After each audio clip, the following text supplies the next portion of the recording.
What's good, YouTube? It's your boy Friday Ricky Dread here with another news from the 6 Report. And today in news, LOCOCITY has been acquitted of charges after a 2018 incident where he was accused of trespassing. And from that incident, there was a firearms possession charge that he received. Now, this is an article from the Toronto Star. Big up to Betsy Powell on this article right here. And the case was actually thrown out due to racial profiling. And this is a very interesting case here. Big up to LOCOCITY, representing the Bleecker Projects. Okay, LOCOCITY, prominent rapper in the Toronto scene here. He had major tunes like CP24 and a plethora of tunes hitting over 100,000 and even 1 million views on YouTube. But back on October 5th of 2018, him and a few of his peoples were coming out of an elevator over there at 200 Wellesley over there in the Bleecker area, and they were approached by police for trespassing.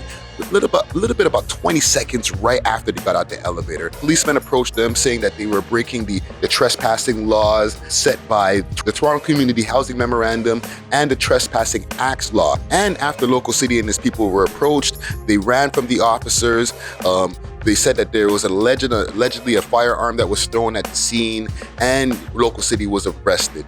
Now, in court, Kim Schofield was his lawyer, and she seemed to have gotten the case thrown out due to racial profiling. They're saying that in this case right here, officers observed them hanging out in the hallways, looking suspicious. However, from the surveillance video that was shown in the courtroom, they had just gotten out the elevator. About 20 seconds after they got out the elevator, the officers rushed them, and there was no time for them to be hanging out or looking suspicious in the first place. So anything that happened afterwards in that incident had to be thrown out due to them being falsely accused in the first place. Now, big up to Kim Schofield, very popular lawyer over here in the Toronto scene as well. She's also representing Toronto rapper Top 5 in his court case, and she's been able to get a lot of people off of their charges when it comes to these criminal charges that a lot of these Toronto rappers and other people are facing. But big up to LOCOCITY right now with everything that he's been going through in and out of jail throughout a big duration of his career. We are happy to see that he has beat these charges, and it's pretty messed up when it comes to, being a black man over here in Toronto, being racially profiled. For me, myself, when I'm driving, I'm like prone to take my hat off. It's like I'm programmed that as soon as I get in the car, before I even turn the ignition on, to take my hat off, just because I don't want to get pulled over for looking too gangster or whatever the profiles that they say.